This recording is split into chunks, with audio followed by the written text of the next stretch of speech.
প্রিয় এসএসসি শিক্ষার্থীবৃন্দ, SSC chemistry express কোর্সে তোমাদের সবাইকে স্বাগত। আজকে আমরা দেখব অধ্যায় 3-এর পদার্থের গঠন। এই অধ্যায়ের প্রথম পার্টটা নিয়ে আমরা আলোচনা করব। এই প্রথম পার্টে আমরা এই অধ্যায়ের যত বেসিকটা রয়েছে প্রতিটা টপিক ধরে ধরে আমরা বেসিকগুলো ক্লিয়ার করব। পার্ট 2-তে আমরা যে অধ্যায়ভিত্তিক যে প্রবলেমগুলো রয়েছে, টাইপগুলো রয়েছে এবং বোর্ড কোশ্চেনগুলো রয়েছে ওটা নিয়ে আলোচনা করব। এবং আমরা খুব দ্রুত গতিতে আগাচ্ছি, যেহেতু এসএসসি কেমিস্ট্রি এক্সপ্রেস, আমরা খুব দ্রুত এই কোর্সটা শেষ করার চেষ্টা করব, যেহেতু তোমাদের পরীক্ষা চলে আসছে। তো আজকে আমরা সম্পূর্ণ বেসিকটা দেখব পুরো অধ্যায়ের।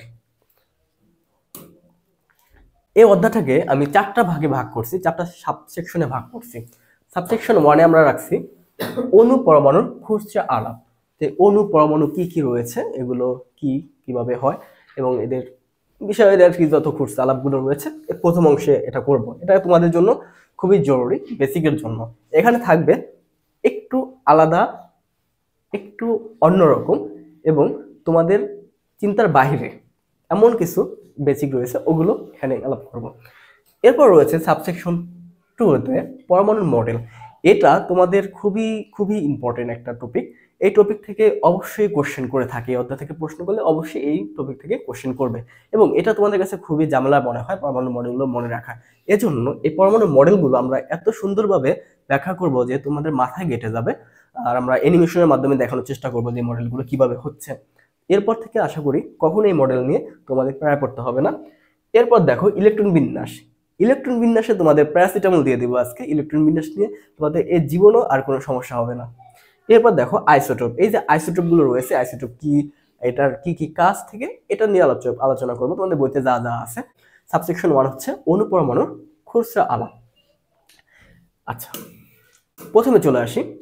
দেখো এই যে মৌল এবং মোল, এই দুটার ভিতর পার্থক্য কি? তোমরা অনেকেই মনে করো যে মৌল এবং মোল দুটা মনে হচ্ছে একই রকম। তোমরা অনেকেই কনফিউজড হয়ে যাও আসলে মৌল কি এবং মোল কি। দেখো আমি একটা পর্যায় সারণী নিয়ে আসছি, যদি এখানে এলিমেন্টের যে মৌলগুলো ওগুলোর নামগুলো লেখা নাই, ঠিক আছে। এখানে মনে করো যে এটা হাইড্রোজেন, লিথিয়াম এভাবে আছে, হ্যাঁ, তারপর সোডিয়াম এভাবে, পটাশিয়াম এভাবে আছে।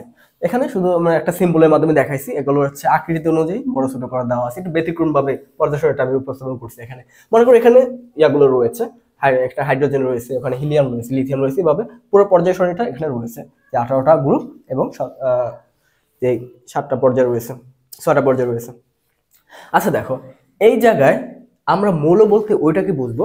তোমরা এখানে যে পর্যায় সারণীতে যে ইয়াগুলো থাকে, হাইড্রোজেন, হিলিয়াম, লিথিয়াম, এগুলো হচ্ছে আসলে মৌল।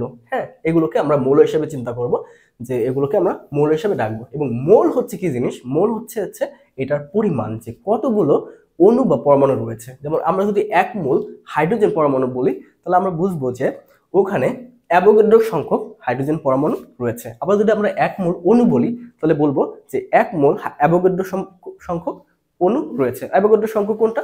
6.02 × 10⁻23 অণু। তার মানে 1 মোল হচ্ছে এটা একটা একক বা পরিমাণ। এটা দ্বারা আমরা নির্ধারণ বুঝতে পারি যে ওখানে কয়টি অণু বা পরমাণু রয়েছে। আর মৌল হচ্ছে এদের নাম। হ্যাঁ, এগুলো হচ্ছে মৌল আর কি, এই এলিমেন্টগুলো। হ্যাঁ, এই উপাদানগুলো হচ্ছে মৌল। এই মৌলগুলোতে আমাদের পদার্থগুলো গঠিত হয়। এবার চলে আসি আমরা, এই যে মৌলগুলো রয়েছে ওখানে দেখো, ওখানে কিন্তু কোনো প্রতীক ছিল না, ওটা আমি গোল্লা গোল্লা করে রাখছি। হ্যাঁ, এখন এই মৌলগুলোর বিভিন্ন আচ্ছা, এগুলো যখন আবিষ্কার হয় তখন কি এদের নামের কি কোনো থাকে? মনে করো যে একটা মৌল যখন কেউ আবিষ্কার করলো বা কেউ পাইলো, তখন আমাদের কয়টা মৌল এখন মধ্যে আবিষ্কৃত হয়েছে? 118টি মৌল এখন পর্যন্ত আবিষ্কৃত হয়েছে, ঠিক আছে। তার ভিতরে আমাদের 118টার ভিতরেও আমাদের সবগুলো কিন্তু নেচারে পাওয়া যাচ্ছে না, কিছু ল্যাবরেটরিতে আবিষ্কার করা হচ্ছে আর কি। লাস্টে 5-6টার মতো মৌল, কত 96টার মতো মৌল মেবি নেচারে পাওয়া যায়। আচ্ছা, এটা তোমাদের বইটা দেখে নিবা। এখন দেখো ওই মৌলগুলো যে পাইলাম, এখন মৌলগুলো পাওয়ার সাথে সাথে কি ওদের এরকম নাম দেওয়া ছিল? হাইড্রোজেন, নাইট্রোজেন, এই যে সোডিয়াম, পটাশিয়াম নাম দেওয়া ছিল না। ওদের নাম আমরা দিয়েছি এবং ওদের প্রতীক দিয়েছি। এই জন্য প্রথমে কিন্তু যে পর্যায় সারণীটা ছিল ওখানে আমি কোনো প্রতীক দিই নাই এবং কোনো নাম দিই নাই, শুধু গোল্লা গোল্লা দিয়ে রাখছিলাম। এবার বুঝতে পারছো? এখন দেখো যে মৌলের প্রতীকগুলো আসলে কিভাবে আসলো এবং সংকেতগুলো আসলে কি। এখন দেখো যে মৌলগুলোর নাম রাখছি, যেমন হাইড্রোজেনের যে নাম রাখছি, মনে করো আমি আবার একটু ব্যাক করি। মনে করো এটার নাম আমরা রাখলাম কি, কোথায় চলে গেল, মনে করো এই যে এই মৌলটা রয়েছে পর্যায় সারণী, এটার নাম আমরা রাখছি হাইড্রোজেন। এখন নাম যেহেতু এটার নাম হাইড্রোজেন রাখছি, আবার চলে আসি এখানে, এটা নাম যেহেতু হাইড্রোজেন রাখছি, এই যে ইংলিশে রাখলাম এটা নাম হাইড্রোজেন, আঁকা জায়গায়। হ্যাঁ, এখন দেখো এই যে হাইড্রোজেন রাখলাম, এটা হচ্ছে ইংলিশ নাম। তো মৌলের নাম দুই প্রকার হতে পারে, একটা হচ্ছে ইংলিশ, একটা হচ্ছে ল্যাটিন নাম। এখন দেখো এই হাইড্রোজেনের নামটা ইংলিশে রাখছে, কেউ কেউ ল্যাটিন অন্যগুলো নাম রাখছে অন্যগুলো মৌলের। এখন দেখো এটার প্রতীক হিসেবে আমরা কি করি, আমরা প্রতীক হিসেবে কি করি যে সংক্ষেপে যাতে আমরা বুঝতে পারি এটার নাম কি, এভাবে আমরা কিন্তু প্রতীক হিসেবে ইউজ করি। এখন দেখো এটার প্রতীক হিসেবে যদি আমরা ইউজ করতে চাই তাহলে আমরা কি করতে পারি, এটা প্রথম যে অক্ষরটা রয়েছে হাইড্রোজেনের প্রথম যে এইচটা রয়েছে এটা থেকে আমাদের নামটা দিতে পারি, হাইড্রোজেনের প্রতীক দিতে পারি এইচ। ঠিক আছে, তাহলে দেখো এই হাইড্রোজেন ইংরেজি নামের প্রথম অক্ষরটা থেকে এটার প্রতীকটা দিলাম এইচ। কারণ আমরা এই যে যখন বিক্রিয়াটা করব তখন এই এত বড় হাইড্রোজেন তারপর এত বড় নাইট্রোজেন অক্সিজেন লিখে লিখে কিন্তু আমাদের ঝামেলা হবে, আমাদের একটা প্রতীকের মাধ্যমে বিক্রিয়া করতে হবে, তাহলে আমাদের ইজি হবে আর কি, আমাদের সুবিধার্থে আর কি এগুলো করতেছি। প্রতীকগুলো দিয়ে রাখি যে সংক্ষেপে এবং সহজে বোঝার জন্য। এবং দেখো হাইড্রোজেনের ক্ষেত্রে আমরা এইচ দিলাম, নাইট্রোজেনের ক্ষেত্রে দেখো প্রথমে কোনটা আছে এন, তাহলে নাইট্রোজেনের প্রতীক হবে কি, নাইট্রোজেনের প্রতীক হবে এন, হাইড্রোজেনের প্রতীক হবে এইচ। এবার একটু চিন্তা করো যে এই নেট্রিয়াম এটা কি, এটা এটা আসলে কি নেট্রিয়াম। এখন দেখো এই নেট্রিয়াম হচ্ছে একটা, এটা কি নেট্রিয়াম তো এটা ল্যাটিন নাম। এখন তোমরা চিন্তা করছো যে নেট্রিয়ামটা আসলে কি, এখন এটা যদি আমি সংক্ষেপে প্রতীকটা দেই তখন তোমরা কিন্তু সবাই চিনে ফেলবা। তা দেখো এটার ক্ষেত্রে আমরা কি করব, যে এই নামটা রয়েছে আমরা যদি নামের প্রথম অক্ষরটা প্রতীক হিসেবে থাকে, তাহলে প্রথম অক্ষরটা যদি আমরা দেই এখানে থাকে এন, তাহলে দেখো এটা ঝামেলার ভিতর পড়ে গেল, কারণ নাইট্রোজেনের এখানে এন, এই যে নেট্রিয়াম ওর এখানে আছে এন। এখন আসলে এই এন দ্বারা তুমি কাকে বুঝাবা, নাইট্রোজেন বুঝবা নাকি এই নেট্রিয়াম বুঝবা। এখন দেখো এর জন্য এই ঝামেলা থেকে এড়ানোর জন্য এর সাথে আরেকটা যে এ আছে এটাকে আমরা যুক্ত করে দেবো। এবার নিশ্চয়ই তোমরা বুঝে ফেলছো আসলে এই জিনিসটা কি। হ্যাঁ, এটা হচ্ছে সেই সোডিয়াম, আমাদের পরিচিত সোডিয়াম। এখন চিন্তা করো, আবার কাটি। এবার আমরা দেখো এই জায়গায় কিন্তু আমরা লিখে দিতে পারি, এটা আমাদের যে মূলটা ছিল ওটার নাম আমরা হাইড্রোজেন রাখলাম এবং প্রতীক আকারে এইচ দিয়ে দিলাম। ঠিক আছে, এভাবে আমাদের ছিল। আচ্ছা, এখন চলো আমরা যে প্রতীক পাইলাম, এখন এই প্রতীক দিয়ে যে সংকেতগুলো রয়েছে সেই সংকেতগুলো আমরা কিভাবে লিখতে পারি। এখন দেখো এই যে হাইড্রোজেনগুলো, এই হাইড্রোজেনগুলো একটার সাথে একটা যুক্ত হয়ে যায়, এই সংকেতের মাধ্যমে আমরা বুঝতে পারি যে একটা অণুতে কয়টা পরমাণু রয়েছে এবং কি কি পরমাণু রয়েছে, এগুলো আমরা এই প্রতীকের বা সংকেতের সাহায্যে বুঝতে পারি।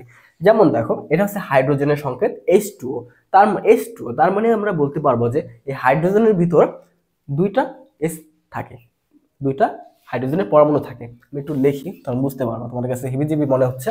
মনে করো যে এটা একটা হাইড্রোজেন। এখন দেখো এই হাইড্রোজেন তো এরা ন্যাচারালি চুপচাপ বসে থাকবে না, যে পর্যায় সারণীর ভিতরে যে আমি হাইড্রোজেন লিখে রাখলাম, ওরা পর্যায় সারণীর ভিতরে চুপচাপ বসে থাকবে না, ওরা আসলে পরিবেশে অণু আকারে থাকতে চায়, বিক্রিয়া করে থাকতে চায়। হ্যাঁ, এখন দেখো ওরা কিভাবে থাকবে, ওরা থাকবে H2 আকারে। হ্যাঁ, H2 আকারে থাকবে।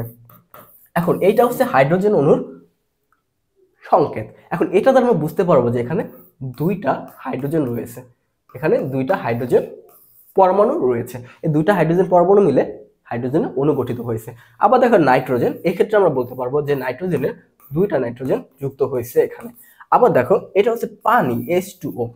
এখন পানির ক্ষেত্রে আমরা দেখতে পারি যে এই সংকেতটার মাধ্যমে, পানির সংকেত কোনটা H2O, এটার মাধ্যমে আমরা দেখতে পারি যে এখানে দুইটা হাইড্রোজেন রয়েছে এবং একটা অক্সিজেন রয়েছে, দুইটা হাইড্রোজেন এবং একটা অক্সিজেন যুক্ত হয়ে গেছে আমাদের H2O। এখন দেখো কি কি আমরা পাইলাম এখানে, একটা চিন্তা করো। এখানে আমরা পাইলাম যে এই যে হাইড্রোজেন এবং নাইট্রোজেন অণুগুলো এখানে আমরা পাচ্ছি, এখানে আমরা পাচ্ছি দেখো হাইড্রোজেনটাকে ভাঙলে আমরা হাইড্রোজেনই পাচ্ছি, কিন্তু পানিটাকে ভাঙলে আমরা একবার পাচ্ছি হাইড্রোজেন, একবার পাচ্ছি অক্সিজেন, মানে হাইড্রোজেন অক্সিজেন দুইটাই পাচ্ছি। এগুলো কেন পাচ্ছি এবং এগুলোর নাম কি আমরা পরের স্লাইডে একটু চলে আসি তখন বুঝতে পারবো। দেখো মৌলিক এবং যৌগিক পদার্থ, এবার আমরা চলে আসবো। দেখো মৌলিক পদার্থ এবং যৌগিক পদার্থ হচ্ছে ওইটা যে মৌলিক পদার্থ হচ্ছে একক। হ্যাঁ, মৌলিক মানে তোমরা বুঝবা কি, একটাই জিনিস থাকে, একক সবসময় থাকে, মৌলিক মানে মৌলিক। এখন দেখো এই যে গোলটা রয়েছে, হ্যাঁ স্বর্ণ, তোমরা যদি একটা স্বর্ণের বার নাও, হ্যাঁ চকলেট, স্বর্ণের চকলেট খাইছো কখনো? স্বর্ণের মনে করো একটা বার নিলা, হ্যাঁ সৌদি আরব থেকে মাঝে মাঝে ধরা পড়ে না স্বর্ণের বার নিয়ে, সুন্দর করে রাখা হয়নি। এই যে স্বর্ণের বার, এটাকে যদি তুমি ভাঙতে থাকো, হ্যাঁ গুটি গুটি করো, কুটি কুটি করো, ভাঙলে এটা থেকে শুধু গোল্ডই বের হবে, আর কিছু বের হবে না। স্বর্ণকে যত ভাঙো স্বর্ণ থেকে স্বর্ণই বের হবে, স্বর্ণের ছোট ছোট টুকরো হবে, তাই না? নাকি স্বর্ণ থেকে আমাদের লোহা বের হয়ে যাবে? এরপর দেখো এই যে Fe, ফেরাস। ফেরাস মানে আয়রন। হ্যাঁ, এই আয়রন, এই আয়রনটাকে যদি আমরা ভাঙি, এখানে তো আমরা আয়রনই পাবো নাকি অন্য কিছু পাবো? অসংখ্য ছোট ছোট আয়রন পাবো, অসংখ্য ছোট ছোট আয়রন পাবো। মানে যে সকল পদার্থকে ভাঙলে ওই পদার্থ ছাড়া অন্য কোনো পদার্থ পাওয়া যায় না, ওইটাকে আমরা বলবো মৌলিক পদার্থ।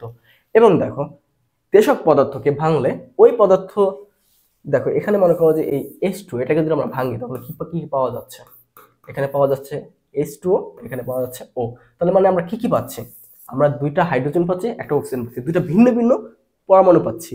তাহলে দুইটা ভিন্ন ভিন্ন মৌল যদি পাই তখন এরা হয়ে যাবে যৌগিক পদার্থ। ঠিক আছে, যেমন সালফার ডাইঅক্সাইড, সালফুরিক অ্যাসিড। এখানে দেখো, এখানে আমরা হাইড্রোজেন পাবো, সালফার পাবো, অক্সিজেন পাবো। এই সোডিয়াম ক্লোরাইড, এখানে আমরা সোডিয়াম পাবো, ক্লোরিন পাবো। এগুলো হচ্ছে যৌগিক পদার্থ। তাহলে মৌলিক পদার্থ এবং যৌগিক পদার্থ আশা করি বুঝতে পারছো।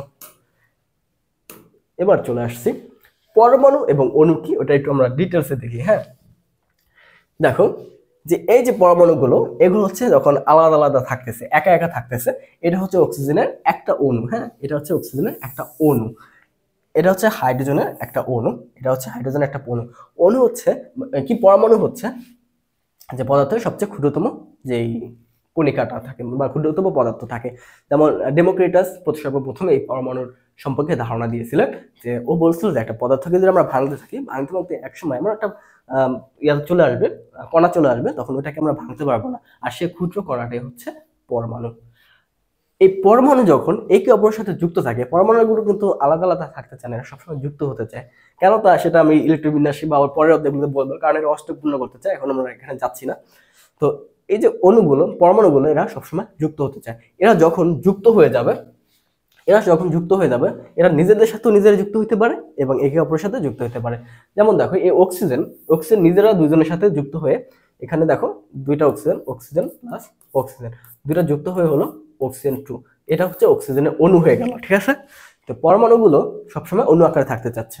এখন দেখো আবার এই অক্সিজেনের সাথে হইলো, আবার দেখো এই হাইড্রোজেন, এরাও চাইলেও দুজনের সাথে যুক্ত হয়ে এই হাইড্রোজেন অণু গঠন করতে পারে, H2, হাইড্রোজেনের অণু তৈরি হতে পারে।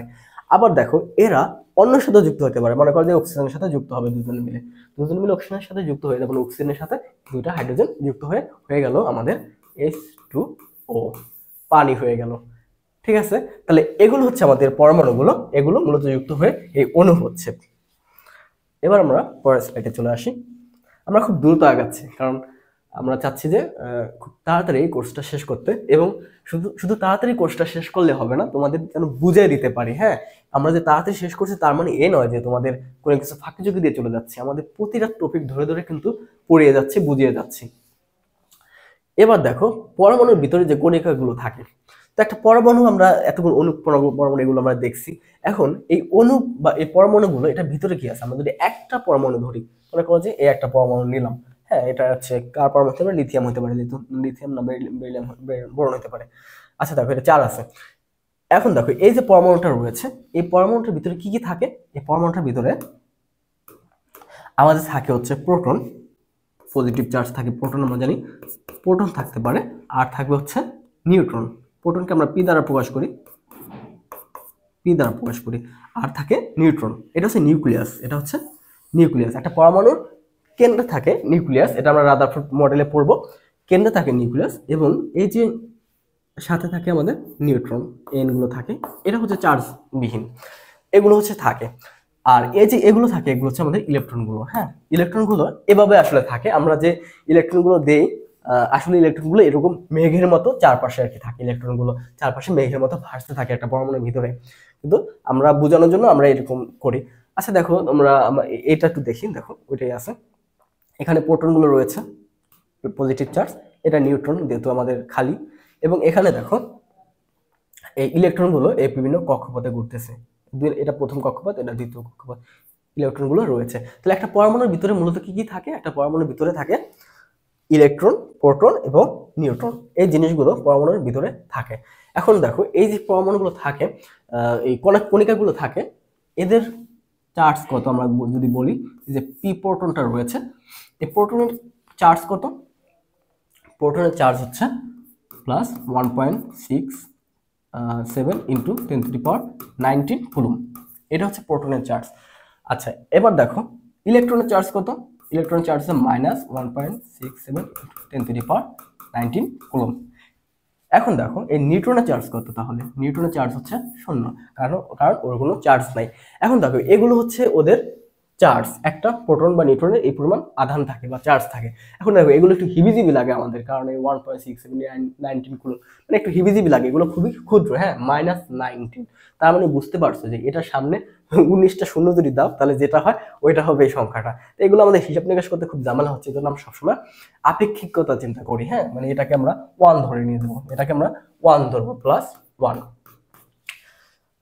কালারটাকে দেখা যাচ্ছে? আচ্ছা, একটা কালার নেই। আচ্ছা দেখো +1, হ্যাঁ, এটা আপেক্ষিক একটা মান ধরে নিলাম +1 প্রোটনের ক্ষেত্রে, এবং এই মানটাকে আমরা ধরে নিলাম -1।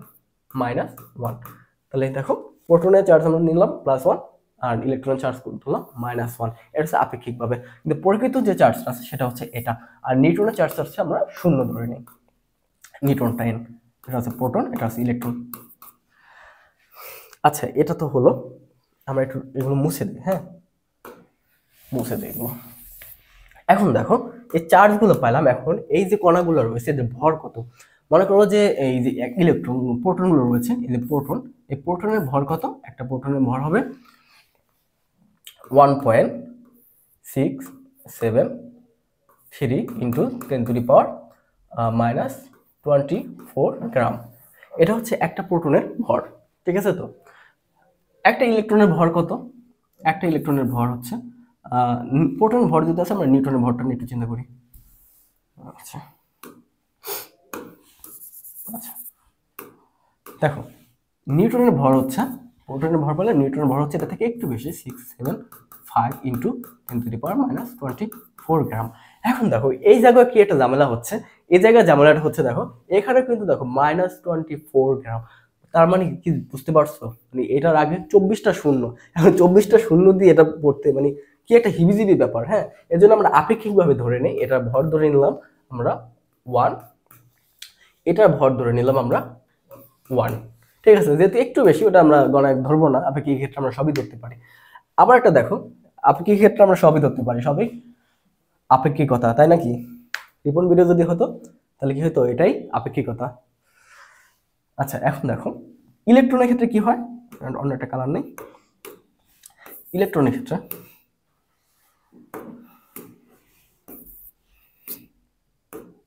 আচ্ছা দেখো ইলেকট্রনের ক্ষেত্রে কি হয়, ইলেকট্রনের ভর কত? ইলেকট্রনের ভর আরো কম, ইলেকট্রনের ভর হচ্ছে 9.11 ইন্টু 10⁻28 গ্রাম।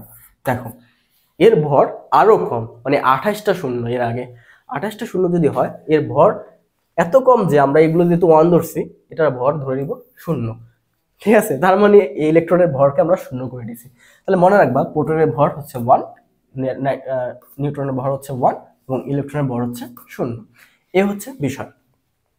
এখন দেখো পরবর্তী স্লাইডে আমরা চলে যাই, পারমাণবিক সংখ্যা এবং ভর সংখ্যা। তো এখন পর্যন্ত আমরা যে দেখলাম যে ইলেকট্রন, প্রোটন, নিউট্রন এগুলো দেখলাম। এখন দেখো ওখানে যে প্রোটনটা দেখলাম না, যে প্রোটনগুলো, এই প্রোটনটাই হচ্ছে পারমাণবিক সংখ্যা, প্রোটনটাই হচ্ছে পারমাণবিক সংখ্যা। এখন দেখো তোমরা যদি পারমাণবিক সংখ্যাটা জেনে যাও তাহলে পর সংখ্যা অটো বের হয়ে যাবে। তোমরা যেহেতু এসএসসি পরীক্ষা দিবা, তোমরা যদি 1 থেকে 30 পর্যন্ত পড়ো, আমি গ্যারান্টি তোমাদের আর কোনো মানে এই পারমাণবিক সংখ্যা ভর রিলেটেড কোনো ঝামেলা পড়তে হবে না। শুধু এসএসসি কেন, তুমি ইন্টার যদি হয়ে থাকো, তোমাকে বলে রাখবো যে 1 থেকে 30 পর্যন্ত যদি মোলগুলোর ভর সংখ্যা এবং ভর সংখ্যা মুখস্থ করতে থাকে তোমার আর কোথাও আটকাবো না। রিয়ার কেস হইতে পারে দু একটা, ওগুলো আলাদা হিসাব, কিন্তু 99% তোমরা পার পেয়ে যাবা। এখন দেখো পারমাণবিক সংখ্যা যদি তোমরা জানো, আমরা জানি এ পর্যন্ত, আমি বিশ্বাস করি যে তোমাদের পারমাণবিক সংখ্যা অন্তত পড়া হয়েছে, কারণ রসায়নের এবিসিডি হচ্ছে এই মৌলগুলো। হ্যাঁ, আমরা যেমন আলফাবেট শিখে ইংরেজি শিখে না, সেরকম হচ্ছে এই রসায়ন শিখতে গেলে এই এবিসিডি গুলো, যেমন এই মৌল গুলো আমাদের শিখতে হবে, পর্যায় সারণীগুলো। আর এগুলো যে একদি হচ্ছে আমরা ধরে নিতে পারি পারমাণবিক সংখ্যাগুলো, এগুলো তোমাদের আশা করি জানা হয়ে গেছে, যেমন হাইড্রোজেনের 1, হিলিয়ামের 2, এভাবে তোমরা জানো। এখন ভর সংখ্যাটা তোমরা চাইলে মুখস্থ করতে পারো, আর চাইলে টেকনিকের মাধ্যমে মনে রাখতে পারো। কিভাবে? মনে করো যে 1 থেকে যে 20 পর্যন্ত যে সংখ্যাগুলো রয়েছে, 1 থেকে এই 20 পর্যন্ত যে পারমাণবিক সংখ্যাগুলোর ক্ষেত্রে পারমাণবিক সংখ্যা, হ্যাঁ আমি সংখ্যা লিখি, পারমাণবিক সংখ্যা, এটার সাথে তুমি শুধু 2 যদি গুণ করে দাও, তাহলে জোড় সংখ্যার ক্ষেত্রে আমি একটু লিখে দিই, জোড়গুলো, জোড় যে মূলগুলো রয়েছে তাদের ভর চলে আসবে। এখন আমরা একটা জোড় চিন্তা করি, মনে করো কার্বনের পারমাণবিক সংখ্যা কত? কার্বনের পারমাণবিক সংখ্যা হচ্ছে, ধরো এই যে কার্বনের পারমাণবিক সংখ্যা কত?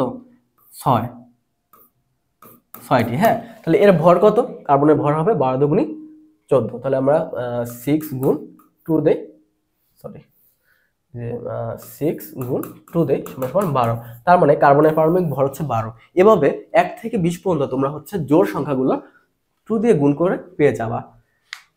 বিজোড়ের ক্ষেত্রে কি হবে দেখো, চিন্তা করো, বিজোড়ের ক্ষেত্রে কি হবে? বিজোড়ের ক্ষেত্রে হচ্ছে 1 থেকে 20 পর্যন্ত যে মূলগুলো রয়েছে এদের পারমাণবিক সংখ্যার সাথে তুমি গুণ করবা 2 গুণ করে তার সাথে যোগ করবা 1, তাহলেই হয়ে যাবে।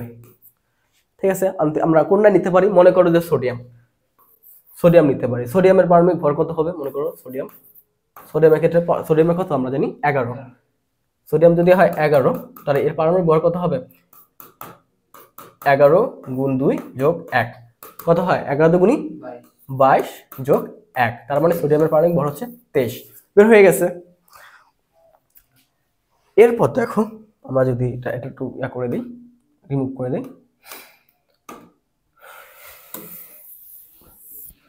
আচ্ছা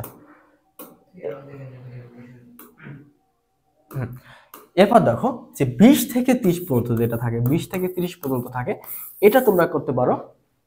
এটার ক্ষেত্রে তোমরা কি করবা? যে পারমাণবিক সংখ্যা এটার সাথে গুণ করবা হচ্ছে 2, আর যোগ করবা কি জানো? যোগ করবা হচ্ছে একটা সংখ্যা আমি বলে রাখি, মনে রাখবা, 3 4 5 4 5 4 5 3 4 5 4 5 4 5 3 5 5। বাস, এই সংখ্যাটা যদি তোমরা মনে রাখতে পারো এনাফ, তোমরা 20 থেকে 30 পর্যন্ত মনে রাখতে পারবা।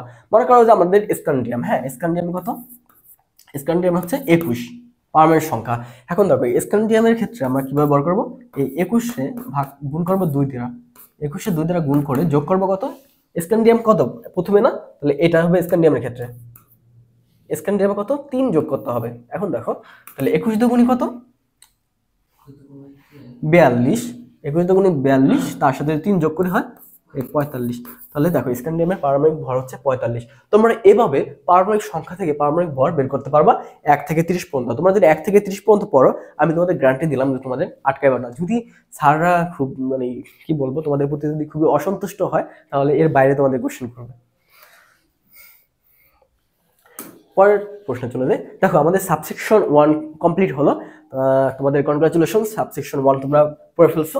এখন এই যে অধ্যায় 3-এর পদার্থের গঠনে সাবসেকশন 2 এর পরমাণু মডেল যেটা রয়েছে, এখানে তোমাদের সবাইকে স্বাগত। আমরা এখন দেখব পরমাণুর মডেলগুলো আমরা তোমাদের বইতে যে 2টা আছে ওগুলো নিয়ে আলোচনা করব। এর আগে অনেক মডেল রয়েছে, পুডিং মডেল রয়েছে, থমসন, ওগুলো নিয়ে আমরা আলোচনা করব না। তোমাদের বইতে যে 2টা রয়েছে ওইটা নিয়ে পড়বো, কারণ তোমাদের পরীক্ষা যেগুলো আসবে। এখন চিন্তা করো, আমরা প্রথমে যে রাদারফোর্ড মডেলটা রয়েছে, এই রাদারফোর্ড মডেলটা নিয়ে কথা বলবো। তো রাদারফোর্ড কি করছিল, যে রাদারফোর্ড ও এই পরমাণু নিয়ে একটু চিন্তা ভাবনা করছিল। আচ্ছা দেখো, এই যে রাদারফোর্ড গুলো রয়েছে, রাদারফোর্ড কি করছে? একটা পরীক্ষা করছিল। কি পরীক্ষা করছিল? যে স্বর্ণপাত পরীক্ষা। এটা রাদারফোর্ডের খুবই বিখ্যাত একটা পরীক্ষা। এটা কেন পড়াচ্ছি বা বলতেছি তোমাদের বোঝার জন্য, যাতে যে তোমাদের এই রাদারফোর্ড পারমাণবিক মডেলটা একদম মাথায় গেঁথে যায়, জীবনে তা বলো। এখন দেখো একটু খেয়াল করো, দেখবা এই রাদারফোর্ড পারমাণবিক মডেলটা তোমাদের জন্য কত ইজি হয়ে যায়। ও কি করছিল? একটা স্বর্ণপাত পরীক্ষা করছিল। সেখানে কি পরীক্ষাটা করছিল? যে আলফা কণা রয়েছে, এই আলফা কণাগুলো ও একটা স্বর্ণপাত যেটা রয়েছে এই স্বর্ণপাতে ছুড়ে দিয়েছিল। এই স্বর্ণপাতটা হচ্ছে মনে করো যে খুবই পাতলা, 0.0004 মিটার, এরকম হচ্ছে একটা পাতলা, খুবই পাতলা একটা স্বর্ণপাত নিয়েছিল। তোমরা যে ফয়েল চেনো না, এই যে ফয়েল পেপার, ওরকম একটা জিনিস। আর এর চারপাশে দেখো, এর চারপাশে এই জিঙ্ক সালফেটের একটা পর্দার আবরণ দেওয়া আছে। এখন এটা দিয়ে কি করছিল, ও যখন এখান থেকে আলফা কণাটা ছুটছিল, একটা বক্সের ভিতরে আলফা কণা রাখছিল, এখান থেকে আলফা কণাগুলো বের হচ্ছিল, এগুলোকে একটু ওর গতিপথ নিয়ন্ত্রণ করছিল আর কি। আলফা কণাগুলো বের করছে যখন এই যে এই গোল্ড যে প্লেটটা রয়েছে এটার ভিতর দিয়ে পাস করলো। পাস করার পর দেখো এই যে গোল্ডের ভিতরে অনেকগুলো পরমাণু রয়েছে না, অনেকগুলো পরমাণু নিয়ে তো গোলগুলো গঠিত, তাই না, অনেকগুলো পরমাণু নিয়ে গোলগুলো গঠিত। যখন এটার ভিতর দিয়ে পাস করতেছে তখন এই রাদারফোর্ড পরমাণু মডেলের ক্ষেত্রে এই রাদারফোর্ড খেয়াল করলো যে এই যে আলফা কণাগুলো নিঃসরণ হচ্ছে এর প্রায় 20,000-এর বেশিরভাগই পাস হয়ে যাচ্ছে, বেশিরভাগই একদম কোনো বাধা ছাড়াই এখানে পাস হয়ে এখানে দেখো বিভিন্ন ইয়া দেখাচ্ছে, মানে এখানে এসে টাচ করতেছে এবং এখানে আলোকিত করতেছে জিঙ্ক সালফেটের পর্দায়। এই জিঙ্ক সালফেটের পর্দায় জন্য দিছে যাচ্ছে আলফা কণা এখানে আসলে বুঝতে পারে যে এটা এই জায়গায় এসে পড়ছে। এখন দেখো যে বেশিরভাগ 20,000 কণার ভিতরে প্রায় বেশিরভাগই একদম নিরবিচ্ছিন্নভাবে কোনো বাধা ছাড়াই এখানে এসে পতিত হয়েছিল। এর ভিতর দেখলো যে কিছু কিছু যে আলফা কণাগুলো হয়েছে এরা একটু বেঁকে যাচ্ছে, হ্যাঁ এরা একটু বেঁকে যাচ্ছে। আবার কিছু কিছু দেখলো যে প্রায় 20,000-এ একটা আলফা কণা একদম কি করলো, উল্টা ইউটার্ন নিয়ে চলে আসলো, হ্যাঁ উল্টা ইউটার্ন নিয়ে চলে আসলো। এই যে এই জিনিসপত্রগুলো দেখলো রাদারফোর্ড, এগুলো দেখে ওর মাথায় একটু চিন্তা আসলো যে আসলে এটা কেন হলো, এটা কেন হলো। আচ্ছা, ওর এক্সপেরিমেন্টটা যে করছিল এটা আমরা অ্যানিমেশনের সাহায্যে তোমাদের যদি একটু দেখাই তাহলে বুঝতে পারবা। আচ্ছা, এখানে অ্যানিমেশনটা আছে, তুমি একটু দেখো। দেখো এই জায়গাটায় এখান থেকে আসলে আলফা কণাটা নিঃসরিত করতেছে এই ব্লকটার ভিতর থেকে, এখান থেকে দেখো আলফা কণাটা বের হচ্ছে, বের হয়ে এখান থেকে দেখো যাচ্ছে যাচ্ছে এই যে এটা আমাদের জিঙ্ক সালফেটের পর্দার ভিতরে এই স্বর্ণপাতটার ভিতরে পৌঁছালো। এখন দেখো এখানে এটার ছেদ করে কিন্তু বেশিরভাগ কণা চলে যাচ্ছে, হ্যাঁ ডিরেক্ট চলে যাচ্ছে, এবং কিছু কিছু কণা হচ্ছে দেখো একটু আলাদাভাবে ছড়িয়ে যাচ্ছে। এটাকে যদি আমরা একটু জুম করে দেখি, একটা পরমাণুর ক্ষেত্রে দেখি, একটা পরমাণুর ক্ষেত্রে যদি দেখি একটু রাখি, এখন দেখো এটা আমরা একটা পরমাণুর ক্ষেত্রে চিন্তা করতেছি, ওটা কিন্তু অনেকগুলো পরমাণু ছিল। এইটা হচ্ছে আমাদের এই যে এটা জিনিসটা রয়েছে, আমরা একটু স্মরণ করি, এই যে এইটা হচ্ছে আমাদের নিউক্লিয়াস, এটা হচ্ছে নিউক্লিয়াস বা যেটা প্রোটন নিউট্রন যেখানে থাকে। এখন দেখতেছে যে পরমাণুর বেশিরভাগ জায়গাটায় দেখো চলে যাচ্ছে, কিন্তু একদম নিরবিচ্ছিন্নভাবে চলে যাচ্ছে, এবং এই জায়গাটায় এসে দেখো আমি যদি একটু ইয়া করি, হ্যাঁ দেখবা যে এই জায়গাটা দেখো কি হচ্ছে, এই একটা দেখো এখান থেকে একটা একদম এখানে এসে একদম ডিরেক্ট এদিকে চলে গেছে, হ্যাঁ এটা এদিকে আসছিল এসে টাচ খেয়ে একদম ডিরেক্ট ওদিকে চলে যাচ্ছে। আচ্ছা, এই কাহিনীগুলো যখন ঘটলো, এই পরীক্ষা নিরীক্ষা করে এই রাদারফোর্ড কিছু ব্যাখ্যা ট্যাখ্যা বা কিছু লিখে রাখছে যে আসলে এটা কেন হলো। এটাই হচ্ছে 1911 সালে খ্রিস্টাব্দে বিজ্ঞানী রাদারফোর্ড মডেলের গঠন সম্পর্কে এই মডেল একটা প্রস্তুত করেন, যে আসলে পরমাণুর ক্ষেত্রে আমরা দেখলাম যে বেশিরভাগ অংশই ফাঁকা। দেখো প্রথমে কি বলা আছে, পরমাণুর একটি কেন্দ্র আছে, যে আমরা যে কেন্দ্রটা দেখলাম বা নিউক্লিয়াস, এই কেন্দ্রের নাম হচ্ছে নিউক্লিয়াস। দেখো পরমাণুর একটি কেন্দ্র আছে, পরমাণুর একটি কেন্দ্র আছে যে আমরা কেন্দ্রটা দেখলাম, এই কেন্দ্রের নাম দিচ্ছে কি নিউক্লিয়াস। এখন দেখো এই নিউক্লিয়াসের ভিতর কে থাকে, প্রোটন থাকে এবং নিউট্রন থাকে, এবং নিউক্লিয়াসের বাইরে থাকে কি কি। আচ্ছা, ও এখন পর্যন্ত নিউট্রন সম্পর্কে বলেনি, ও হচ্ছে প্রোটন সংখ্যা একটু বলবো, যে এখানে নাম থাকে প্রোটন। এর ভর থাকে হচ্ছে 0। দেখো এর বাইরে থাকে কি, বাইরে থাকে হচ্ছে ইলেকট্রন গুলো থাকে, মানে কেন্দ্রে থাকে প্রোটন এবং বাইরে থাকে ইলেকট্রন, আর ইলেকট্রনের ভর সংখ্যা 0 ধরা হয়েছে। কাজেই নিউক্লিয়াসের অবস্থিত প্রোটন এবং নিউট্রনের ভরই পরমাণুর ভর হিসেবে বিবেচনা করা হয়। এখন দেখো একটা পরমাণুর ভিতরে এখানে আছে প্লাস, আর আছে প্রোটন, আর আছে নিউট্রন, এখানে ইলেকট্রনগুলো করতেছে। এই পরমাণুটার ভিতরে এই যে কেন্দ্রে রয়েছে নিউট্রন এবং প্রোটন, এর ভরটাই পরমাণুর সম্পূর্ণ ভর কেন্দ্রভূত। কেন বলা হয়েছে, যেহেতু ইলেকট্রনের ভরটা আমরা আপেক্ষিকভাবে 0 ধরে নিয়েছিলাম। মনে আছে যে আমরা এর আগের যে পার্টিকেলের ক্ষেত্রে, কণাগুলোর ক্ষেত্রে আমরা ইলেকট্রনের ভর আপেক্ষিক ভর 0 ধরে নিয়েছিলাম। কেন নিয়েছিলাম, কারণ হচ্ছে ইলেকট্রনের ভর হচ্ছে প্রোটন এবং নিউট্রনের ভরের চাইতে প্রায় হচ্ছে এই 40 গুণ, এত গুণ কম 1040 গুণ কম ভর, 1840 গুণ কম এই ভরটা এত কম যে জন্য আমরা এটা 0 ধরে নিয়েছিলাম। তো যেহেতু পরমাণুর ইলেকট্রন গঠিত হয় ইলেকট্রন প্রোটন নিউট্রন দ্বারা। যেহেতু ইলেকট্রনের ভর পুরোটা শূন্য হয়ে গেল, তার মানে যে সমস্ত ভরটা এই কেন্দ্রে যে নিউট্রন এবং প্রোটন রয়েছে এটারই সম্মিলিত ভর, এই কথাটা একটু এখানে বলা আছে। এরপর দেখো নিউক্লিয়াস, এই যে নিউক্লিয়াসটা রয়েছে এটা অত্যন্ত ক্ষুদ্র, এটা আমরাও দেখলাম যে একটা পরমাণুর নিউক্লিয়াসটা খুবই ক্ষুদ্র এবং পরমাণুর ভিতরে বেশিরভাগ জায়গায় ফাঁকা, আমরা দেখলাম যে যে ইয়াগুলো রয়েছে এর আগে যে দেখলাম এখানে যে ইলেকট্রনগুলো এইভাবে ছড়িয়ে ছিটে ছিল, দেখো এটা এখানে তো আমাদের নিউক্লিয়াসটা ছিল এই জায়গায়, আর এই জায়গায় বেশিরভাগ অংশগুলো ফাঁকা। এই ফাঁকাগুলো দিয়ে যে ওদের আলফা রশ্মিগুলো যেটা ছিল, এই আলফা রশ্মিগুলো যেখানে যাচ্ছে ওটা কিন্তু একটা ভারী কণা, হ্যাঁ আলফা কণা হচ্ছে একটা ভারী কণা এবং খুবই দ্রুত গতিতে এটা পাস হয়েছে, যার কারণে দেখো এই যে অধিকাংশ ফাঁকা জায়গা দিয়ে এটা খুব সহজেই চলে যেতে পারছে। এজন্য ও এটা থেকে চিন্তা করলো যে পরমাণুর বেশিরভাগ অংশ ফাঁকা এবং পরমাণুর ভিতরে বেশিরভাগ অংশ ফাঁকা। আচ্ছা আমরা পরের স্লাইডটা দেখি। এখন দেখো ও আরেকটা কথা বলছে, সেটা হচ্ছে সি নম্বরে, যে সৌরজগতে সূর্যকে কেন্দ্র করে বিভিন্ন কক্ষপথে যেমন গ্রহগুলো ঘুরে, তেমনি নিউক্লিয়াসকে কেন্দ্র করে বিভিন্ন কক্ষপথে ইলেকট্রনগুলো ঘুরছে। আচ্ছা ও এই কথা বলছে, যেমন মনে করো যে এটা যদি হয় আমাদের নিউক্লিয়াস, এই নিউক্লিয়াসকে কেন্দ্র করে ইলেকট্রনগুলো এই গ্রহের মতো এভাবে ঘুরতেছে, যেমন সূর্যকে কেন্দ্র করে আমাদের এই পৃথিবী মঙ্গল গ্রহ বা বিভিন্ন গ্রহগুলো যেভাবে ঘুরতেছে, সেভাবে এই নিউক্লিয়াসকে কেন্দ্র করে ইলেকট্রনগুলো ঘুরতেছে, এই কথাটা আর কি ও বলেছে। আচ্ছা এবার একটু দেখি, কোন পরমাণু নিউক্লিয়াসে যে কয়টি প্রোটন থাকে নিউক্লিয়াসের বাইরে সে কয়টি ইলেকট্রন থাকে। ঠিক আছে, আমাদের পরমাণুর ভিতরে যে কয়টি প্রোটন থাকে, মনে করো 2টা প্লাস থাকলো, আর এই বাইরে আমাদের সেম পরিমাণ ইলেকট্রন থাকবে, বাইরে সেম পরিমাণ ইলেকট্রন ঘুরতে থাকবে, এই কথাটা আর কি বলা আছে। এই যে সেম পরিমাণ ইলেকট্রন যে ঘুরলো, তার মানে কি হয় যে পরমাণুটা সামগ্রিকভাবে যদি চিন্তা করি, সামগ্রিকভাবে এটা হচ্ছে চার্জবিহীন। তার মানে যে এই প্লাস এবং মাইনাস যদি একজনকে ভ্যানিশ করে দেয়, মানে হচ্ছে প্লাস মাইনাসের শেষ, কোনো চার্জ নেই, এই কথাটা বলা আছে। আচ্ছা দেখো যে বাইরে কয়টি ইলেকট্রন থাকে। আচ্ছা যেহেতু প্রোটন এবং ইলেকট্রনের চার্জ একে অপরের সমান, তাই বিপরীত চিহ্নের তাই পরমাণু সামগ্রিকভাবে চার্জ শূন্য, এই কথাটা বলা আছে যে পরমাণুটা সামগ্রিকভাবে চার্জ শূন্য। আচ্ছা আমরা পরেরটা দেখি, পরে কি বলা হয়েছে।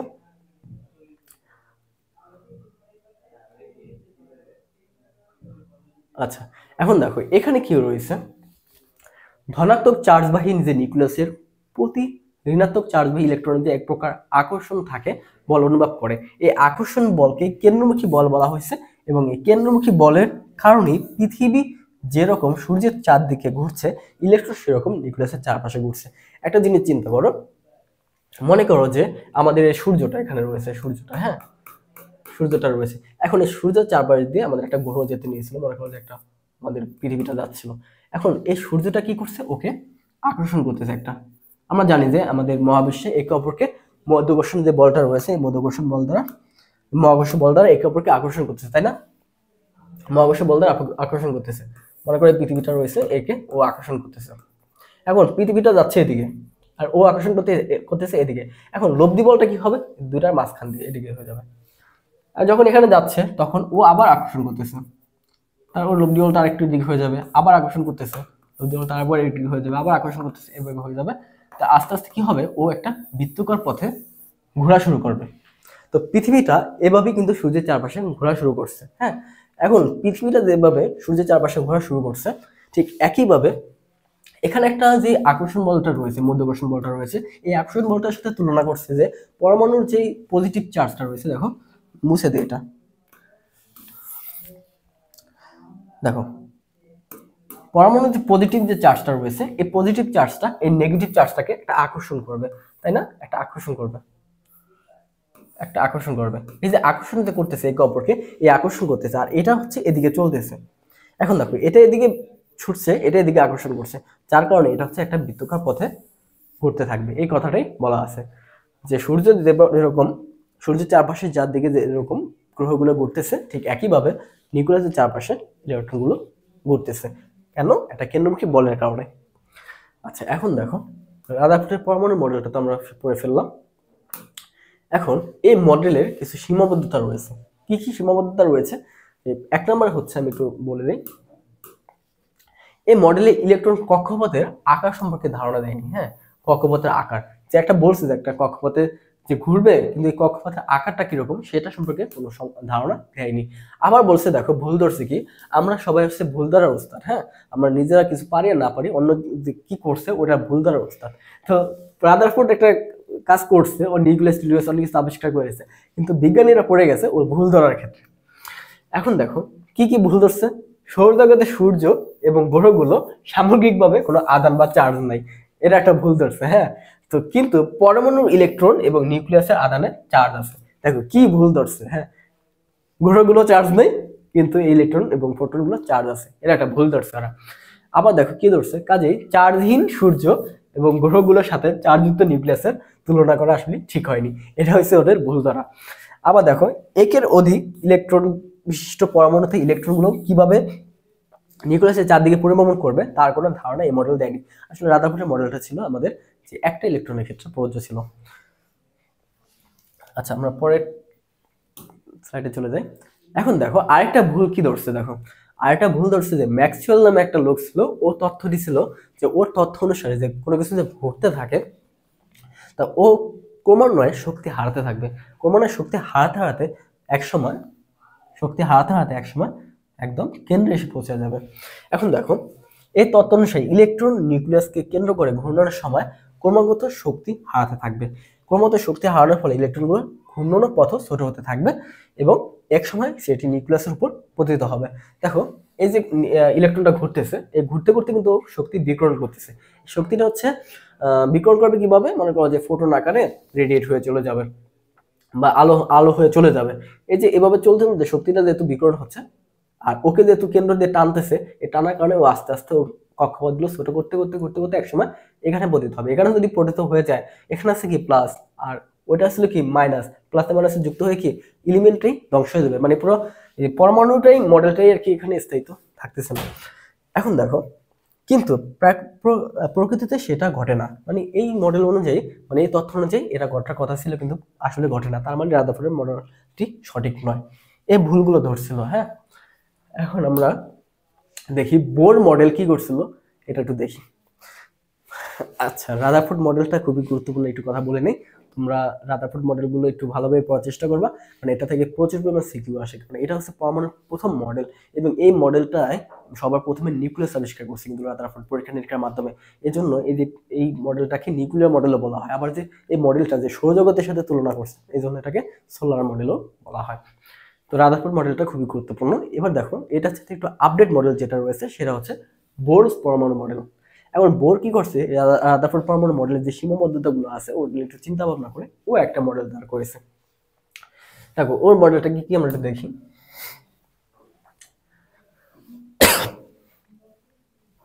পরমাণুতে যেসব ইলেকট্রনগুলো থাকে সেগুলো নিউক্লিয়াসের কেন্দ্র করে ইচ্ছা মতো যে কোনো কক্ষপথে ঘুরতে পারবে না, ঠিক আছে? মানে ওদের চাইলেই যে কোনো কক্ষপথে ঘুরতে পারবে না, একটা নির্দিষ্ট কক্ষপথে একটা নির্দিষ্ট ব্যাসার্ধের অনুমোদিত বৃত্তাকার কক্ষপথে ঘুরতে হবে। হ্যাঁ, মনে করো যে ইলেকট্রনগুলো আছে ওর চারপাশে যে ঘুরবে, ও যে কোনো কক্ষপথে ইচ্ছা মতো ঘুরতে পারবে না, ওর একটা নির্দিষ্ট কক্ষপথে ঘুরতে হবে। এই নির্দিষ্ট কক্ষপথে যখন ঘুরবে প্রধান শক্তি স্তর, এই নির্দিষ্ট কক্ষপথগুলোর নাম দিয়েছে কি অরবিটাল বা অরবিট বা প্রধান শক্তি স্তর। এই প্রধান শক্তি স্তরগুলো রয়েছে, এই প্রধান শক্তি স্তর যখন ঘুরবে তখন ইলেকট্রনগুলো কোনো প্রকার শক্তি শোষণও করবে না, বিকরণও করবে না।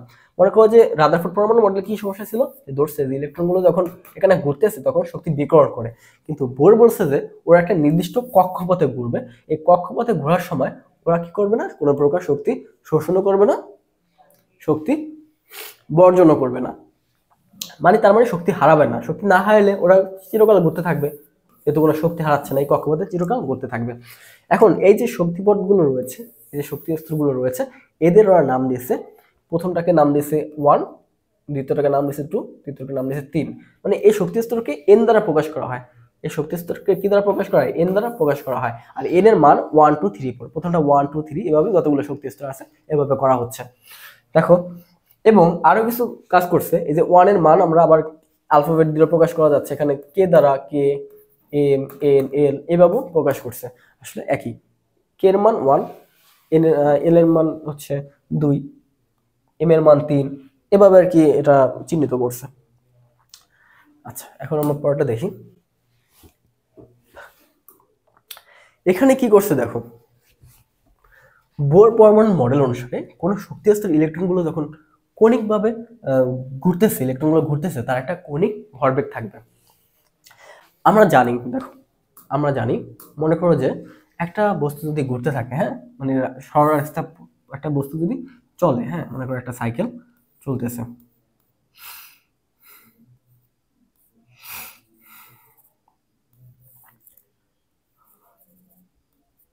হ্যাঁ আচ্ছা এই মোটরসাইকেলটা মনে করো চলতেছে, হ্যাঁ এখন মোটরসাইকেলটা যে চলতেছে এর একটা বেগ থাকবে না, বলো এর একটা বেগ থাকবে। এখন এই বেগে যখন মোটরসাইকেলটা চলবে তখন মোটরসাইকেলের একটা ভরও আছে, এই ভর এবং বেগ দুইটাকে গুণ করলে হয় ভরবেগ, ভর বেগ মানে হচ্ছে ভরবেগ হচ্ছে এমবি। তাহলে একটা বস্তু যদি গতিশীল হয় তার একটা ভরবেগ থাকে, ভরবেগটা হচ্ছে এমবি। এখন কোন একটা বস্তু যদি সরলরৈখিকভাবে না ঘুরে, ও যদি গোল্লা গোল্লা হয়ে ঘুরে, তখন কি হবে, তখন কোনো কিন্তু দেখো এই বস্তুটা যদি গোল্লা গোল্লা হয়ে ঘুরে তখন ওর একটা এম আছে, একটা বেগ আছে। এখন যে গোল্লা গোল্লা হয়ে ঘুরতেছে ওর একটা কিন্তু ব্যাসার্ধ আছে, আর আছে, তখন এটা ভরবেগ হয়ে যাবে কৌণিক ভরবেগ এম বি আর। তখন এই ভরবেগটাকে আমরা বলবো কৌণিক ভরবেগ। তো কোনো একটা বস্তু যদি গোল্লা গোল্লা হয়ে ঘুরে, মানে গোল হয়ে ঘুরতে থাকে, তখন এখানে একটা কৌণিক ভরবেগ থাকে, আর এই কৌণিক ভরবেগটার সাথে এই যে সরলরৈখিক যে ভরবেগটা ছিল এমভি, এটার সাথে আমরা একটা আর গুণ করে দেবো, আরটা হচ্ছে এই ব্যাসার্ধটা। তো ম্যাক্স এই যে বোর পরমাণু মডেলের ক্ষেত্রে এই কৌণিক ভরবেগ নিয়ে একটু চিন্তা ভাবনা করে ও একটা তথ্য দিছে বা একটা সূত্র দিছে যে কৌণিক ভরবেগ আসলে কি হবে। এই যে পরমাণুর ভিতরে ইলেকট্রনগুলো তো ঘোরাঘুরি করতেছে, তাহলে এদের কৌণিক ভরবেগ আসলে কি হবে। এক্ষেত্রে ও বলছে যে কৌণিক ভরবেগটা এমবিআর, এটা তো আমরা কৌণিক ভরবেগ একটু দেখলাম যে এমবিআর মানে কি কৌণিক ভরবেগ, হ্যাঁ এখন এই কৌণিক ভরবেগটা কত হবে, কৌণিক ভরবেগটা হবে NS by 2 pi, NS by 2 pi. এটার মানে কি বলতো,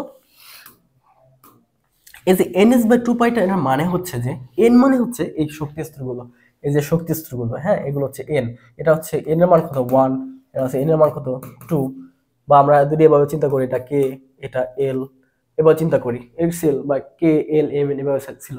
তাই প্রধান শক্তি স্তরগুলো হচ্ছে এন, এন এর মানটা আমরা জানি। এখন এই এন এ যদি ঘুরতে থাকে, এখানে একটা শক্তি থাকবে, কৌণিক ভরবেগ থাকবে, এই দ্বিতীয় শক্তি স্তর যখন ঘুরতে থাকবে এখানে একটা আলাদা কৌণিক ভরবেগ থাকবে। এখন দেখো এই কৌণিক ভরবেগটা কি হবে, এন এর মানটা তো আমরা পেয়ে গেছি, মনে করো যে 1 নম্বর এন বা 2 নম্বর ভর, মনে করো 2h। এখন এইচটা কি, এইচটা হচ্ছে আমাদের প্লাঙ্কের ধ্রুবক, প্লাঙ্কের ধ্রুবকটা হচ্ছে দেখো এইচ হচ্ছে 6.626 into 10⁻34 kg metre per second, এটা ছিল না। আচ্ছা এটা হচ্ছে প্লাঙ্কের ধ্রুবক, হ্যাঁ আচ্ছা প্লাঙ্কের ধ্রুবকটা যদি থাকে এভাবে, আচ্ছা এখানে হচ্ছে আমাদের 28, এটা হচ্ছে মাইনাস, হ্যাঁ এটা হচ্ছে প্লাঙ্কের ধ্রুবক। এখন এই প্লাঙ্কের ধ্রুবকটা এখানে আমাদের গুণ আকারে থাকবে এবং ভাগ আকারে থাকবে 2 ইন্টু পাই। তাহলে এটা যদি আমরা গুণ করে দেই বা এভাবে যদি হিসাব করি, তাহলে আমরা পেয়ে যাব যে এই শক্তি স্তরটা যখন ইলেকট্রনটা ঘুরতেছে তখন ওর কৌণিক ভরবেগটা আসলে কত, এটা আমরা বের করতে পারবো। তাহলে বোর পরমাণু মডেল থেকে আমরা কৌণিক ভরবেগ সম্পর্কে ধারণা পাচ্ছি, একটা গোল্লা করে যে ইলেকট্রনগুলো ঘুরতেছে, চারপাশে যে ইলেকট্রনগুলো ঘুরতেছে আসলে ওদের কৌণিক ভরবেগ কি, এটা আমরা পেয়ে যাচ্ছি। এরপর পরে দেখি, এখানে দেখো কি বলছে, কোন প্রধান শক্তি স্তরে ইলেকট্রন ঘোরার সময় ইলেকট্রনের কোনো শক্তি শোষিত বা বিকিরিত হয় না, তবে ইলেকট্রন যদি নিম্ন শক্তি স্তর থেকে উচ্চ শক্তি স্তরে যায় তো অবশ্যই শক্তি শোষিত হবে। জিনিসটা কি একটু চিন্তা করো, মনে করো যে এগুলো হচ্ছে শক্তি স্তর এন টু 1 2 3, এগুলো শক্তি স্তর কে এল এম এন। এখন এটা হচ্ছে নিম্ন শক্তি স্তর, এটা হচ্ছে উচ্চ শক্তি স্তর, এটা হচ্ছে আরো উচ্চ শক্তি স্তর। কখনো যদি এই নিম্ন শক্তি স্তর থেকে উচ্চ শক্তি স্তর থেকে নিম্ন শক্তি স্তরে আসে, তখন ওকে শক্তি হ্রাস করে তারপর আসতে হবে, মানে শক্তি বর্জন করে আসতে হবে। আবার ও যদি নিম্ন শক্তি স্তর থেকে উচ্চ শক্তি স্তরে যায় তাহলে ওরে আরো শক্তি গেইন করতে হবে।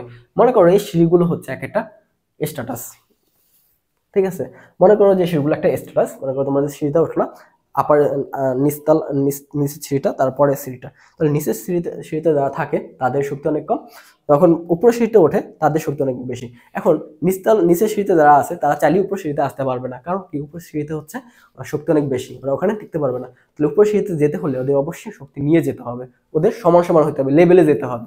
আবার চাইলেও কেউ উপর থেকে নিচে চলে আসতে পারবে না, কেন আসতে পারবে না, কারণ ওরা হচ্ছে অনেক বড় লোক, ওদের কি করতে হবে, ওদের টাকা পয়সা সব ঝেড়ে ফেলে ওদের কাছে চলে আসতে হবে, মানে ওদের লেভেলে চলে আসতে হবে। মনে করো যে গরিব চাইলেই ধনীদের মতো স্ট্যাটাসে যে চলতে পারবে না, আবার ধনীরা চাইলেই গরিবদের সাথে এসে মিশে চলতে পারবে না। যদি ধনীরা এসে গরিবদের সাথে মিশতে চায় তাহলে কি হবে, যে ধনীদের, হ্যাঁ, তাদের যে অহংকার গুলো রয়েছে এই অহংকার গুলো বিসর্জন করতে হবে। আসলে টাকা পয়সার ব্যাপার না, অহংকারটা এসে বিসর্জন করতে হবে। এখন দেখো, এই যে উচ্চ শক্তি স্তর যখন নিম্ন শক্তি স্তরে আসে তখন কি করতে হয়, এনার্জি রিলিজ করতে হয়। এখন এনার্জি রিলিজটা কিভাবে হয়, এনার্জি রিলিজটা আসলে ফোটন আকারে মানে আলো আকারে যায়। এখন যখন উপর থেকে নিচে আসছে এনার্জি রিলিজ হচ্ছে তখন এই শক্তিটা হচ্ছে একটা আলো আকারে বা ফোটন আকারে বের হয়ে যাচ্ছে। তখন এই বের হওয়ার সময় একটা বর্ণালী সৃষ্টি করে, মানে একটা আলোর ছটাক সৃষ্টি করে, বর্ণালী সৃষ্টি করে, এটাকে বলা হয় পারমাণবিক বর্ণালী বা অ্যাটমিক স্পেকট্রা। এখন দেখো এটা আমরা কিভাবে নির্ণয় করতে পারি যে আসলে কি পরিমাণ শক্তি এখানে রিলিজ করছে।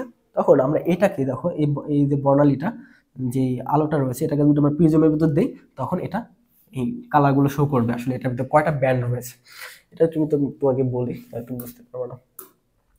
আমাদের যে আলোগুলো রয়েছে, যে লাইটগুলো রয়েছে, আলোগুলো, এখানে কি থাকে জানো, এখানে কিন্তু 7টা আলোর মিক্স।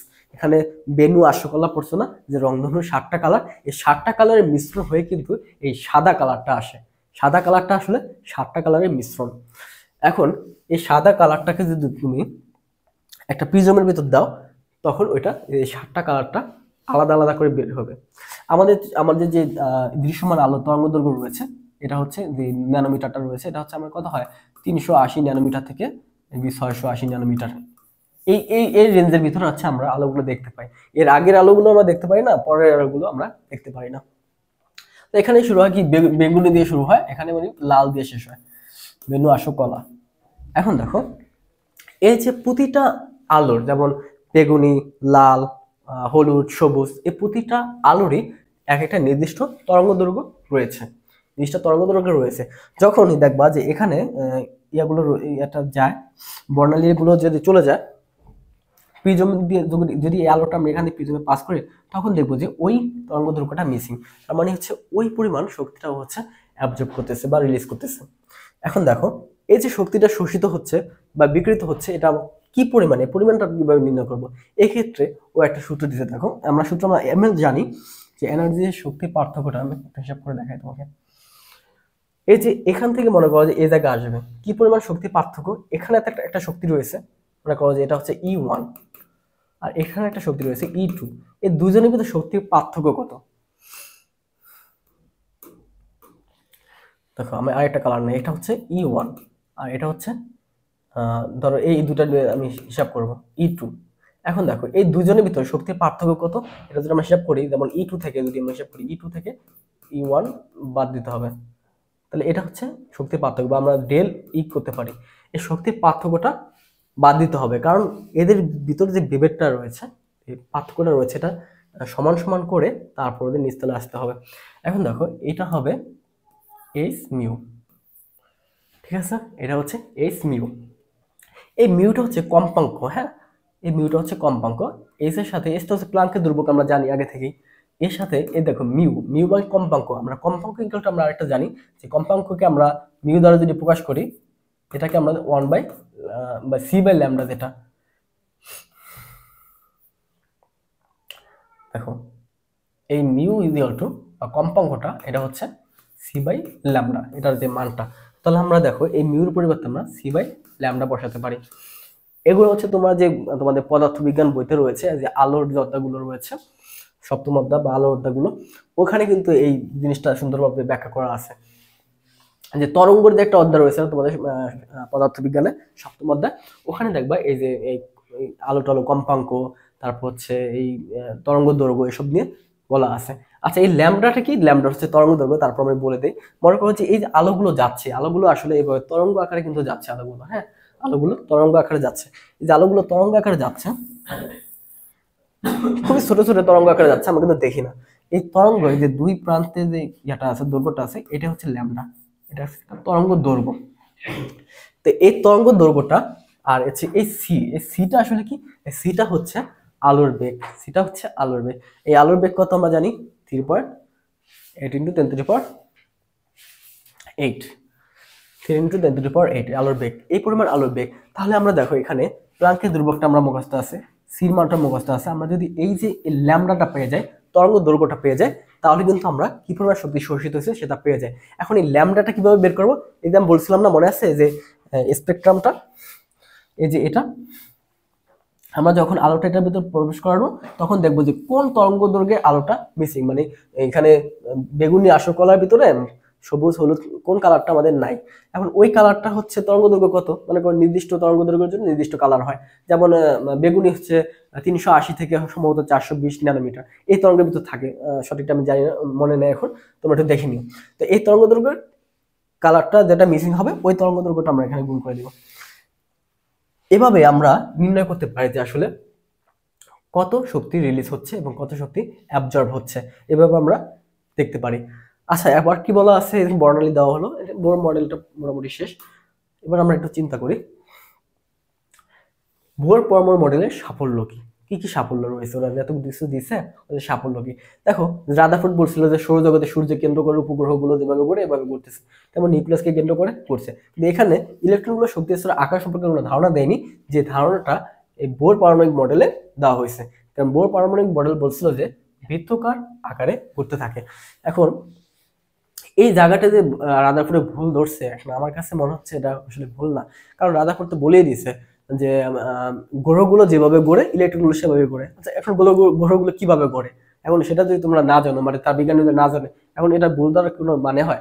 আমার কাছে মনে হয় না যে এটা কেন ভুল ধরছে। তোমরা যদি এটা লজিক খুঁজে পাও, লজিকটা একটু বলে দিও যে কেন ভুল ধরলো। কারণ গ্রহগুলো সূর্যের চারপাশে ঘুরতেছে, ওরা তো বৃত্তাকার উপবৃত্তাকার পদ্ধতিতে গ্রহগুলো ঘুরতেছে, তাই না? তাহলে ইলেকট্রনগুলো ওইভাবেই ঘুরবে। তাহলে সেটা তো কক্ষপথে একটা ধারণা অলরেডি দিয়েই দিছিল, প্লাস হচ্ছে আকারের ধারণা দিয়ে দিছিল। আচ্ছা, যেহেতু সরাসরি বলে নাই, সেটা ভুল ধরছিল। এখন রাদারফোর্ড কি করলো, সেটা আর কি করছে, এই সংশোধন করে কি করছে, যে পরমাণু শক্তি স্তরের আকার বৃত্তাকার বলা হয়েছে, শক্তি স্তরগুলো আকার হচ্ছে বৃত্তাকার। আচ্ছা, ধরে নিলাম এটা রাইট। এরপরে দেখো কি বলা হয়েছে বি নাম্বারে, 1 নম্বরটা আমরা ক্লিয়ার। এখন দেখো বি নাম্বার কি বলেছে, রাদারফোর্ড পরমাণু মডেলের পরমাণু শক্তি শোষণ করলে, শক্তি বিকিরণ করলে পরমাণু গঠনের কি পরিবর্তন হবে সেটা সম্পর্কে বলা হয়নি। এটা একটু ভালো কাজ করছে, যে পরমাণু যে শক্তি বিকিরণ করছে, ইলেকট্রন উচ্চ শক্তি স্তর থেকে নিম্ন শক্তি স্তরে যাচ্ছে, এটা কিন্তু রাদারফোর্ড পরমাণু মডেলে বলেনি, যেটা বোর পরমাণু মডেলে সুন্দরভাবে বলছে। আবার দেখো পরমাণু শক্তি বিকিরণ করলে ইলেকট্রন উচ্চ শক্তি স্তর থেকে নিম্ন শক্তি স্তরে নেমে আসে, এই জিনিসগুলো ওরা সুন্দরভাবে বলছে। 3 নম্বরে দেখি কি বলা আছে, রাদারফোর্ড পরমাণু মডেল অনুসারে কোনো মৌলের পারমাণবিক বর্ণালী ব্যাখ্যা করা যায়নি, পারমাণবিক বর্ণালী ব্যাখ্যা করা যায়নি, যে বর্ণালীটা ওরা ব্যাখ্যা করছে।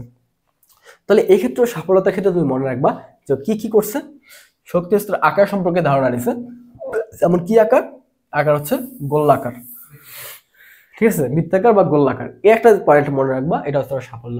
2 নম্বর পয়েন্টটা কি, 2 নম্বর পয়েন্টটা হচ্ছে যে শক্তি স্তরের ক্ষেত্রে ওর কোনো উচ্চ শক্তি স্তর থেকে নিম্ন শক্তি স্তর যায় এই সম্পর্কে ওর কোনো ধারণা দেয়নি, এটা মনে রাখবা। এবং 3 নম্বর যেটা রয়েছে সেটা হচ্ছে যে বর্ণালী, হ্যাঁ, বর্ণালী ব্যাখ্যা, বর্ণালী ব্যাখ্যা। একটা কথা আমি সবসময় বলবো যে বোর পরমাণু মডেল এবং রাদারফোর্ড পরমাণু মডেলের ক্ষেত্রে ওরা যেই কথাগুলো লিখছে, ওরা যদি একটা দাড়িকমা ফুল স্টপ দেয়, সেই দাড়িকমা ফুল স্টপও তোমরা পরীক্ষা খাতায় লিখবা। কারণ কি হচ্ছে, এই যে বোর পরমাণু মডেল এবং রাদারফোর্ড পরমাণু মডেল, ওটা যা লেখা হয়েছে ওটা রাদারফোর্ডের লেখা, ওটা হচ্ছে বোরের লেখা। আমরা চাইলে ওদের লেখা পরিবর্তন করতে পারি না, ওরা যা লিখছে আমাদের হুবহু তাই লিখতে হবে। আর সাফল্য টাফল্য এগুলো তোমরা তোমাদের মতো করে লিখতে পারো, ওটা ব্যাপার না, কিন্তু যে মডেলগুলো দিয়েছে ওটা অবশ্যই ওদের যা লিখছে তাই লিখতে হবে পরীক্ষায়। এখন দেখো বোর পরমাণু মডেলের কিছু সীমাবদ্ধতা রয়েছে, ভুলের কোনো শেষ নেই, ঠিক আছে। মনে করো তুমি যতই ভালো কাজ করো তোমার ভুল থাকবেই, মানে তোমার ভুল দেওয়ার জন্য উঠে পড়ে রাখছে বিজ্ঞানীরা। দেখো ওর কি কি ভুল ধরছে, ওর ভুল ধরছে যে 1 ইলেকট্রন বিশিষ্ট, এটা হচ্ছে রাদারফোর্ডের ভুল ধরছিল, বোরের ভুল ধরছে আবার অন্য ভুল, যে 1 ইলেকট্রন বিশিষ্ট। তো রাদারফোর্ডের ক্ষেত্রে 1 ইলেকট্রন বিশিষ্ট ছিল, এই বোরের ক্ষেত্রে 1 ইলেকট্রন বিশিষ্ট। এখন দেখো 1 ইলেকট্রন বিশিষ্ট পারমাণবিক বর্ণালী ব্যাখ্যা করা যায়, কিন্তু একাধিক ইলেকট্রন বিশিষ্ট পারমাণবিক বর্ণালী ব্যাখ্যা করা যাচ্ছে না এটা দিয়ে।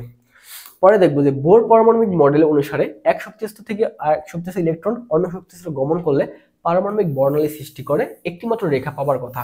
মনে রাখো যে পারমাণবিক যে বর্ণালী তৈরি করলো, যে একটা শক্তিস্তর থেকে আরেকটা শক্তিস্তর গেল, এখানে আসলো যে একটা রেখা পাওয়ার কথা, কিন্তু যখন এটা আমরা আরো অত্যাধিক মাইক্রোস্কোপ দিয়ে আমরা দেখি, তখন দেখি যে এটার পাশে দিয়ে যে একটা রেখাকে, এই রেখাটা যদি একটু জুম করে দেখি, এখানে জুম করে দেখি, মোটা করে একটা রেখাটা রাখলাম, হ্যাঁ, মনে করো যে এটা একটা রেখা, এই রেখাটা একটু জুম করে নিলাম, হ্যাঁ, এটা জুম করে নিলাম এখানে।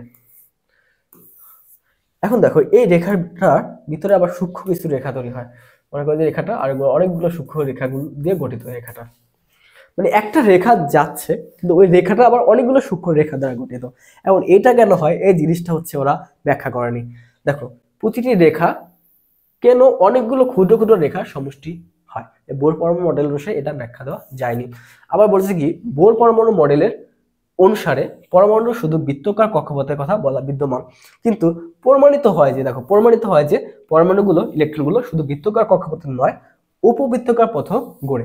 এখন দেখো এই জায়গায় কিন্তু রাদারফোর্ড যদি ধরি, রাদারফোর্ড মডেলে ও কিন্তু বলছিল যে ইলেকট্রনগুলো গ্রহগুলো যেভাবে ঘোরে, যেমন সূর্যের চারপাশে ইলেকট্রনগুলো সেভাবে ঘোরে। দেখো আমাদের গ্রহগুলো কিন্তু উপবৃত্তাকার পথে ঘোরে, যেমন আমাদের পৃথিবীর গতিপথ দেখো, পৃথিবী কিন্তু সূর্যের চারপাশে পুরোপুরি রাউন্ড আকারে ঘোরে না, একদম রাউন্ড আকারে ঘোরে না। পৃথিবীর গতিপথ যদি চিন্তা করো, মনে করো পৃথিবীর গতিপথ যদি চিন্তা করো, এটা হচ্ছে সান আমাদের, আর একটা সবুজ সবুজ পৃথিবী নেই, মনে করো এটা একটা পৃথিবী। আচ্ছা, এই পৃথিবীটা কিন্তু একদম উপবৃত্তাকার পথে ঘোরে না। আচ্ছা, এই এই হচ্ছে এভাবে ঘোরে, হ্যাঁ, এভাবে ঘোরে, এভাবে ঘোরে, এরকম একটা বিষয়, মানে একটা উপবৃত্তাকার পথে কিন্তু পৃথিবীটা সূর্যের চারপাশে ঘুরতেছে, পুরোপুরি বৃত্তাকার পথে ঘোরে না। আমরা যদি রাদারফোর্ডের কথা চিন্তা করি, যদি সৌরজগতের সাথে তুলনা করে, তাহলে কিন্তু রাদারফোর্ডের এই ধারণা কিন্তু সঠিক হয়ে যায়, কারণ উপবৃত্তাকার পথেও ইলেকট্রনগুলো ঘুরতেছে, এটা প্রমাণ পায়। ঠিক আছে, কিন্তু বিজ্ঞানীরা যেহেতু ভুল ধরছে, যেহেতু বিজ্ঞানীরা আমাদের সাথে বেশি বোঝে, ওরাই রাইট, আমরা ভুল, আমরা ওদের কথা চিন্তা করবো না, ওরা যা লিখছে যা বলছে সেটাই আমরা মুখস্থ করে সেটাই লিখে ফেলবো। এবার দেখো তোমরা সাবসেকশন 2 শেষ করে ফেলছো, তো তোমাদের আবারও কনগ্রাচুলেশনস, মডেল সব শেষ করে ফেলছো, অনেক বড় একটা জার্নি তোমরা পার করছো।